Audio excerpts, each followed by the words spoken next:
Welcome to Needham School Spotlight. I'm Dan Gudekanst, Superintendent of Schools. Thanks for the guidance, the support, and the leadership of the Needham School Committee, we are off to a superb start in the Needham schools. Joining me today to talk about the new year and some of the challenges and opportunities ahead are four members of the school committee. Welcome, Connie Barr, Aaron Pressman, Vice Chair Andrea Longo-Carter, and Chair Michael Grice. Thank you all for being here today. Thank you. Michael, I'd like to start off with you. You were there right at the beginning with our first staff meeting, as were your colleagues. That's when we officially began the school year. Yeah, and what I have to say, I enjoy those every year, but the sense of energy and enthusiasm you get when you have the whole staff in one place after a summer vacation is just incredible. And I think it carried forward really nicely into the beginning of the year with the opening of the Sunita Williams School, full-day kindergarten. You could just sense how excited people were that we were able to get these things going. I hope, by the way, that everyone has delivered the 2019 performance report, which was delivered to every home earlier this month. I'll tell you about what we did last year and how we're getting ready for this year. I think, we've talked a little bit about this idea of building capacity for change because we have a lot to do each year, but the things we want to do moving forward, things like Portrait of a Graduate, our facilities, equity and inclusion, those are all things that will help us in the long term. And I know you've really led the way in having us think about that for the year. Well, I think this would be a great theme to talk about some of our capacity for change, which also includes another topic, negotiations, building that relationship and building that contract that helps us really propel our work in the Needham schools. So let's kind of get into all of those topics if we can. Aaron, I'll begin with you, perhaps. Why don't we first talk about facilities, which seems to be a regular go-to topic for the Needham School Committee.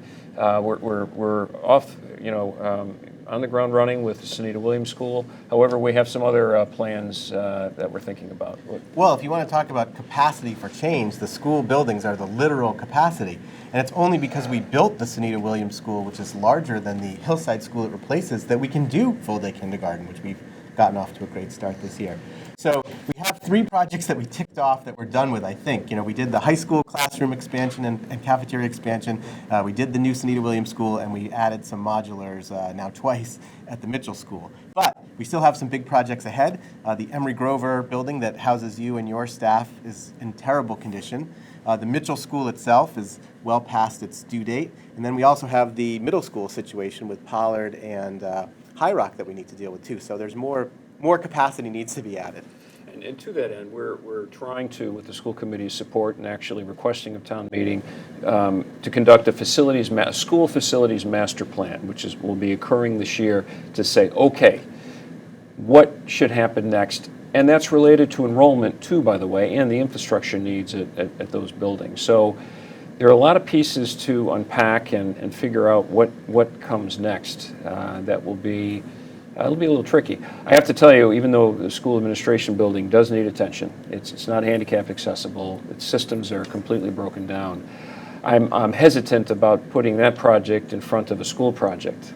So we'll have to see what happens because the schools really are, and where the children are really are the priority. Although I think, as you recognize, and we've talked about for the years, that we do this in a larger context, and that's the context of the town and the facilities it has right now with the town, with the police and fire being done.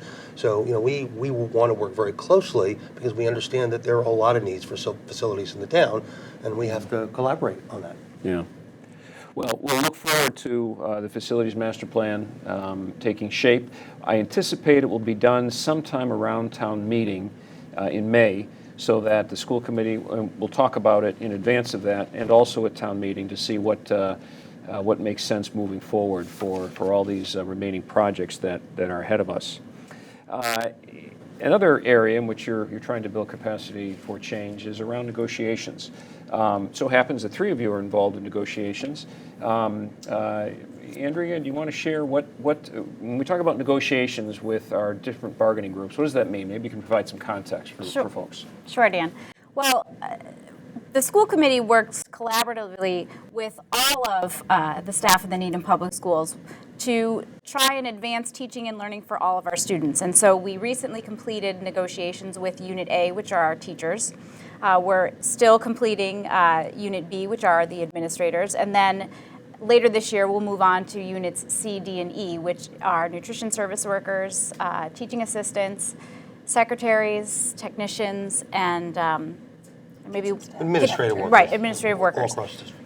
So what I think has been so great about the work that we've done is it's really been an opportunity for all of us around the table, the teachers, the administrators, the school committee, to have a very frank and open conversation about things that are working in the schools, challenges that we have, and looking at how we can work together to address some of the challenges. And as Dan and Michael have said, to really build capacity to improve things and ensure that all of our students are getting the very best possible education.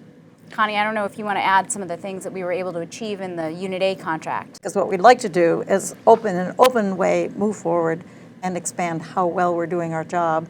I think that is particularly applicable to negotiations where we're making plans collaboratively with the staff about how to best handle teaching and learning in the schools, and also how we can have a sustainable contract so there's continued capacity for change in our town. One of the really important things there were a couple of things that came right out. One is it's a real chance for us from the school committee to hear from individuals in these units about what actually is happening with their day. And while we're looking at a broad perspective as we try to create a contract, we really get a chance to hear about individuals or individual departments and what they live with. And that, I think, is an important dialogue. But then another major important thing we wanted to work on, both sides, if you want to take sides, both sides, on parental leave, on having an equitable system for parental leave amongst our staff for all kinds of families. We now know that there are many ways that children come into a home, and we want to offer an equitable way for parents to be there when their children come into a home. And that was a major part of what we worked on. We worked on some of the issues that teachers and staff deal with every day, challenges in their schedules, and that might sound like a minor thing, but it's not a minor thing when you're trying to switch from group of students to group of students to group of students and be right on your game as you start your class, and also about how we best serve our special education students and how classroom teachers and specialists can work together on those. That was another major element that we wanted to work on. You might want something else, Michael. I think you covered a lot of the major things for this contract. I think the other point we'd like to talk about capacity building, but over the 15 years and 4 or 5 negotiations I've done this district, we've done, I think, a terrific job of building that collaborative relationship. It's not something that happens at once. Well, and that's incredibly important. And you and the administration, Alex Montesmil, our Assistant Superintendent for Human Resources, have built a very collaborative relationships with the NEA and with teachers. So there's incredible open lines of communications. That capacity for that relationship building, I'll put on the shoulders of the school committee. Andrea and Connie and Michael, 2 of you, anyhow, have been doing this for a while. Those relationships don't exist in every community. We just know from some of our neighbors who are struggling through contract negotiations, but you have insisted that we think about a very collaborative. Not everyone always agrees, and that's part of the process. Okay. But at the end of the day, I think you've really tried to create that kind of capacity in your relationship that will then help impact the other units of administrators and nutrition service workers, secretaries, and technicians. I just will say that I think we're really looking for a fair agreement that is in the best interest of the school system, and looking at it that way, looking that we want to be fair to our both financially and in other benefits to our staff, and have something that's also fair to the town, is really having that foremost really helps. And we have a lot of the common ground we have, and you hear it in all the conversations, is at the end of the day, the folks in the Needham Education Association and the school committee are thinking, what's going to be in the best interest of our students? Right. So we get there. Right. No, and I think when you talk about fair and equitable, Andrea, it reminds me of some of the work the district has been trying to do, and also is outlined in the 2019 performance report around equity and inclusion. What are you hearing from families, and what are you involved in that makes you be excited about the year ahead, and also some areas where you feel that we'll have challenges and there are questions? I think it's been such an interesting way to look at all of the things that we do in the schools through the lens of equity and inclusion, and making sure that the way we speak to children, the way we speak to families, the welcoming experience that people have when they walk into our buildings, the materials in the media center and in the classrooms, all of it is tied together, and it's really an effort to look at everything and make sure it's coming from a foundation of equity and inclusion. I could give an example. I have a 7th grader at Pollard, and this year the students all read the same book, which they've done for a few years now, and they have I think it's one book, one school, one book day. One school, one book. Let's go. Yep.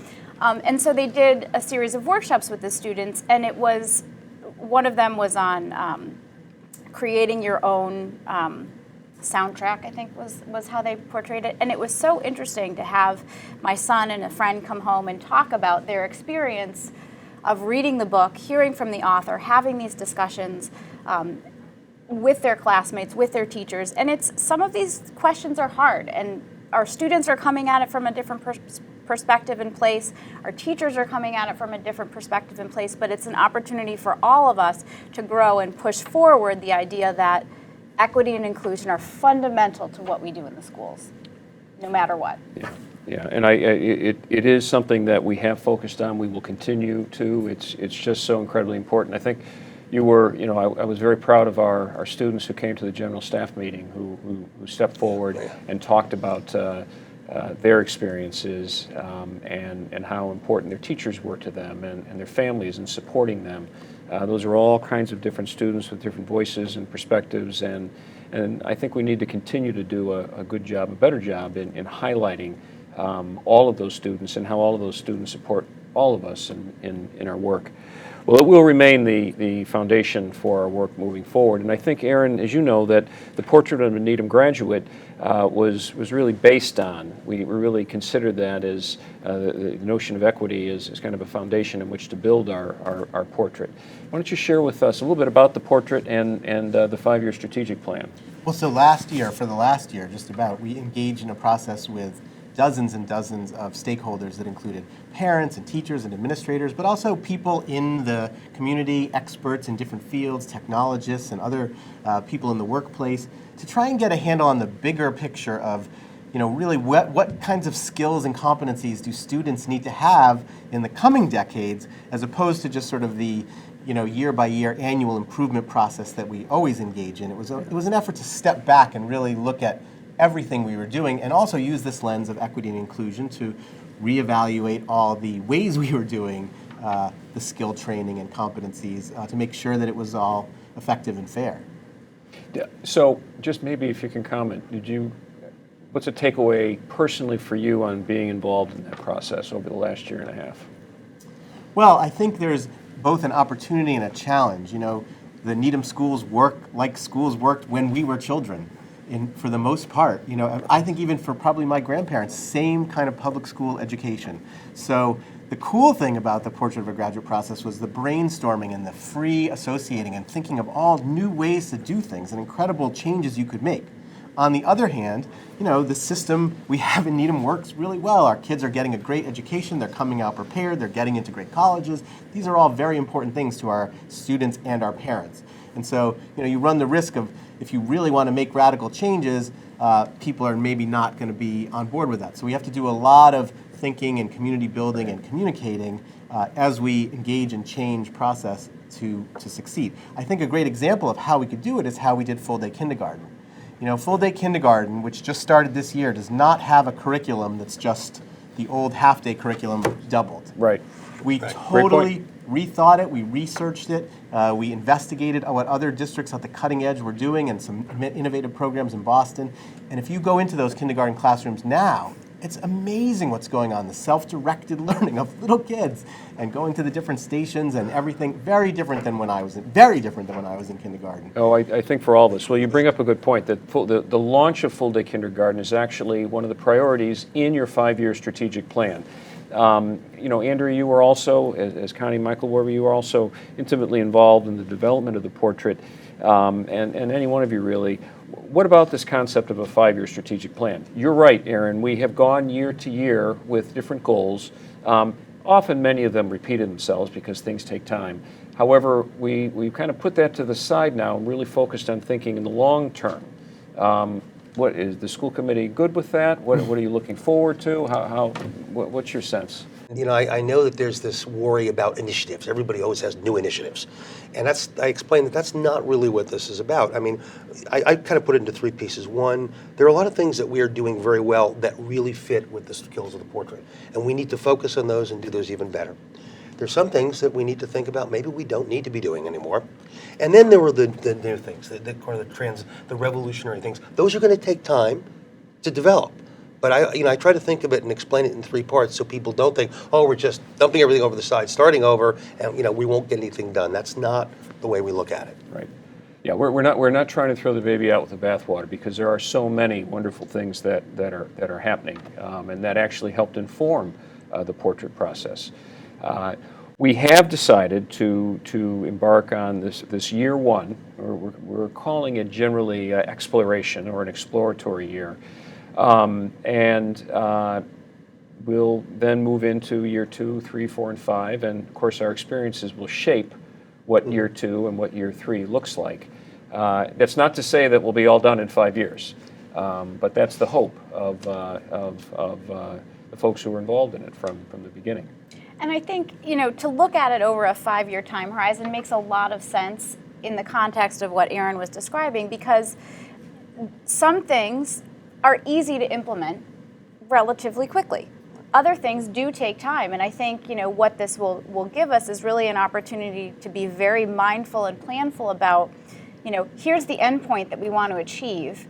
Here's all the steps to get there. Some we can do right away, and some will take more time. I think one of the things that, as a parent of children in the Needham Public Schools, it's been really interesting to look at things that come home and things that my children talk about with this new idea of the portrait. And at curriculum night, my son's health teacher put up on the screen, here's the content that we're teaching, and here are the skills that we're teaching. And she said, we're not throwing out the content. We're just making sure that, to create principled adults who are capable of surviving on their own, they need to do things like communicate and collaborate and make good decisions. And it was just to hear the teacher put it in such a black and white and obvious, I said, well, of course, that's what and it was wonderful just to see it sort of up there.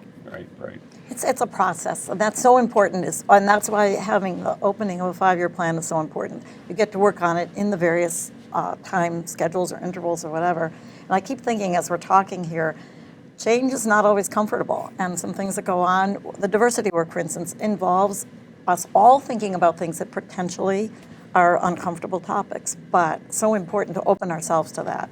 And one of the things I think we all on the school committee and school administration feel strongly about is transparency, is that none of this is going to be done without being clear and open about it, so that everyone can either participate or comment or understand or get a sense of how we're moving forward. And those two words keep coming to mind as we talk here today.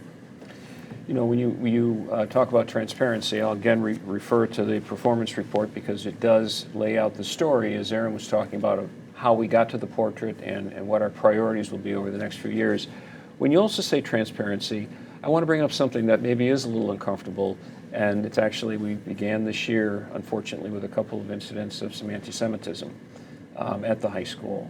And I'm curious to know what you hear from your neighbors or from constituents or the community. I mean, in some ways, I will tell you, as an administrator, it's much easier to cover up, to defer, or to demur and really obfuscate some of those issues, as I know regularly happens in many school systems, because they're uncomfortable to be talking about a homophobic rant or an anti-Semitic slur or worse. And yet we have, with your support, the administration has with your support, and I think this is important, we've said that we will talk about these incidents when they happen. We don't want to dwell on them. We don't want to amplify them.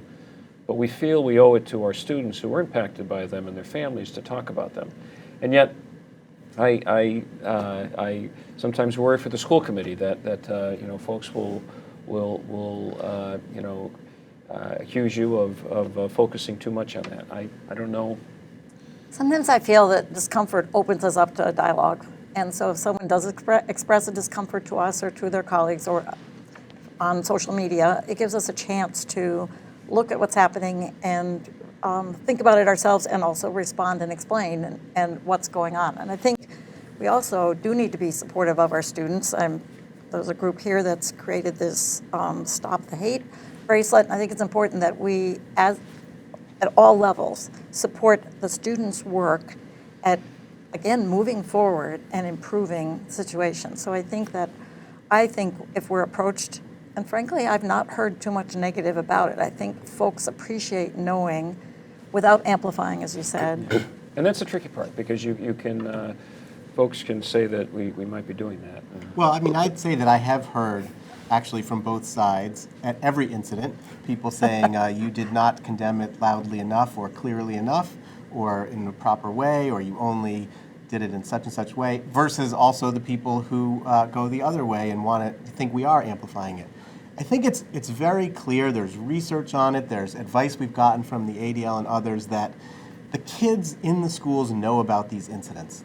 So which we know that administrators at other schools just try not to mention it, but it is still having an effect, a harmful effect, a negative effect on kids when it's pushed under the rug.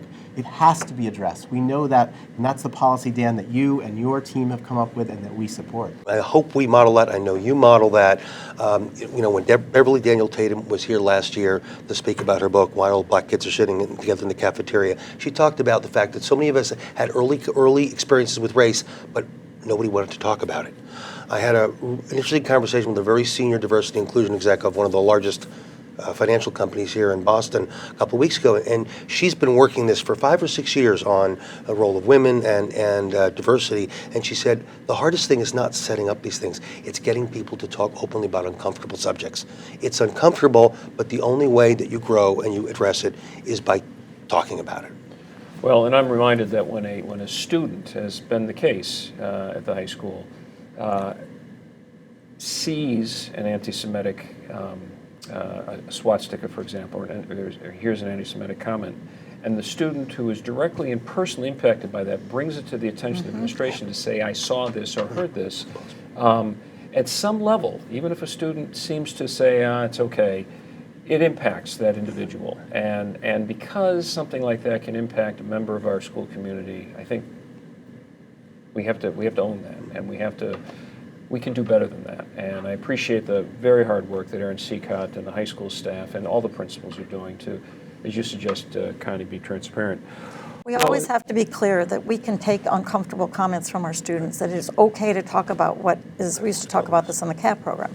Feels uncomfortable here, share it. Don't hang on to it. So that's something we want to continue to open up at all levels in our school system. I want to, as we're wrapping up here, I do want to see if we can, one more topic, a little different, not as sobering as that, but one that gets a lot of attention, that's around enrollment. So Needham continues to grow. Our school population this year, it seems like it's going to be the same as last year, basically.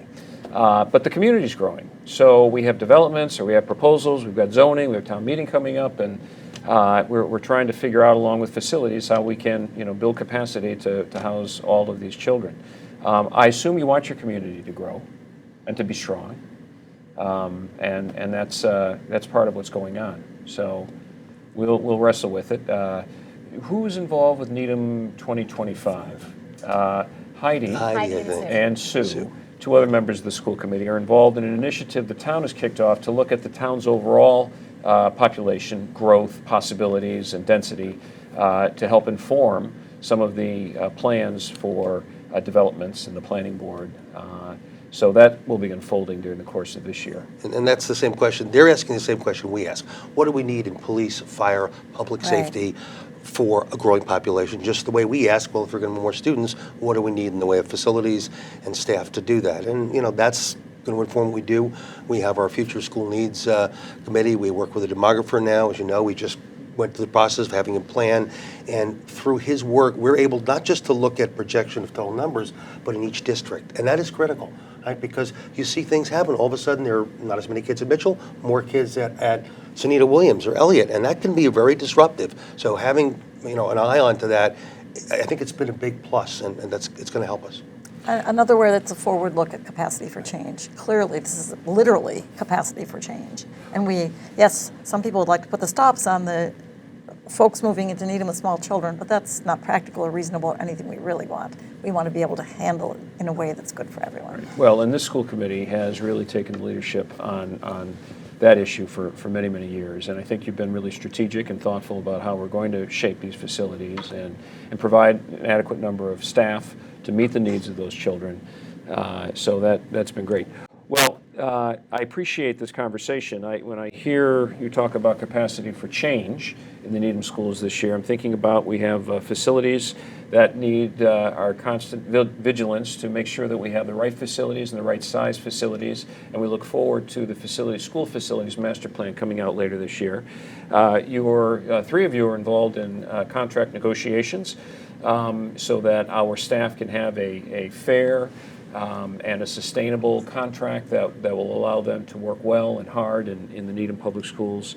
Aaron pointed out that our Portrait of a Needham Graduate, we're kicking off our 5-year strategic plan, and we hope that will build capacity for our growth as we continue to strengthen teaching and learning in Needham.